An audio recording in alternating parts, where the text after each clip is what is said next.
வணக்கம் friends. EMIS work எப்போ தொடங்கும், எப்போ ஆட்கள் வந்து தேர்வு செய்வாங்க, அதுக்கான தகவல் ஏதாவது இருந்தால் சொல்லுங்கள். நிறைய பேர் வந்து கேட்டுட்டு இருந்தீங்க. இப்போ அதுக்கான விடையை தான் இந்த வீடியோவில் நம்ம பார்க்க போகிறோம். நம்ம தர்ஷினி இன்ஃபோ சேட் குரூப்பில் வந்துட்டு ஒரு தன்னார்வர் ஷேர் பண்ண விஷயத்தான் இப்போ உங்கள்கிட்ட நான் ஷேர் பண்ண போகிறேன். அவங்களுக்கு நன்றி. எமிஸ் ஒர்க் பார்க்குறதுக்காக ஒப்பந்த பணியாளர்கள் போட போகிறாங்க அப்படிங்கிற தகவல் நம்ம எல்லாருக்கும் தெரியும். 8500 மிடில் ஸ்கூல்ஸில் பார்த்தீங்க அப்படின்னா ஹைடெக் லேப் வந்து இன்ஸ்டால் பண்ணிகிட்டு இருக்காங்க. இதுக்காக ஒப்பந்த பணியாளர்கள் போட போகிறாங்கன்னு சொல்லியிருக்காங்க. இந்த ஒப்பந்த பணியாளர்கள் ஆல்ரெடி கவர்மெண்ட் ஸ்கூலில் ஒர்க் பண்ணிகிட்டு இருக்க 6000 லேப் அசிஸ்டண்ட்டோடு சேர்ந்து ஒர்க் பண்ண போகிறாங்க. அரசு மேல்நிலை பள்ளிகளில் 6000 ஆய்வக உதவியாளர் வேலை செஞ்சிட்ருக்காங்க. இப்போ அந்த உதவியாளர்களோடு சேர்ந்து தான் இந்த ஒப்பந்த பணியாளர்களும் எம்எஸ் பணியை பார்க்க போகிறாங்க.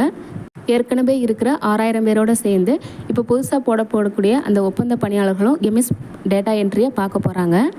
இதில் காமனான தகவல் மட்டும்தான் சொல்லியிருக்காங்களே ஒழிஞ்சு எத்தனை பேர் அப்பாயின்மெண்ட் பண்ண போகிறாங்க ஒப்பந்த அடிப்படையிலங்கிற தகவல் சொல்லலை.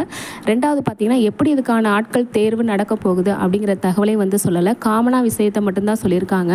உங்களுக்கு ஒர்க் எப்படி கொடுப்பாங்கன்னு பார்த்தீங்க அப்படின்னா லேப் அசிஸ்டன்ட் ப்ளஸ் இந்த ஒப்பந்த பணியாளருக்கு சேர்த்து 3 பள்ளிகளை வந்து அலாட் பண்ணுவாங்களாம். அதில் வந்து பிரைமரி ஸ்கூல்ஸும் வந்து கொடுத்துருவாங்களாம். ஸோ அதன் மூலமாக பார்த்தீங்க அப்படின்னா இவங்க எம்எஸ் ஒர்க்கை பார்க்கணும்னு சொல்லியிருக்காங்க.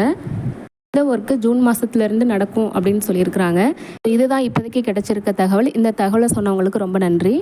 ஆனால் எதை பேஸ் பண்ணி ஆட்கள் வந்து தேர்வு செய்ய போகிறாங்க, தகுதி என்ன, இதுக்கான நோட்டிஃபிகேஷன் கொடுப்பாங்களா, வேலைவாய்ப்பு அறிவிப்பு எப்போ வரும், அதுக்கான தகவலுக்காக உங்களை போலவே நானும் காத்துட்ருக்கேன். தகவல் கிடைச்ச உடனே நான் அப்டேட் பண்ணிடுவேன். நம்ம சேனலை வாட்ச் பண்ணிகிட்டே இருங்க. இந்த இன்ஃபர்மேஷன் யூஸ்ஃபுல் நினச்சிங்க அப்படின்னா மறக்காமல் லைக் பண்ணுங்கள், ஷேர் பண்ணுங்கள். தேங்க்யூ.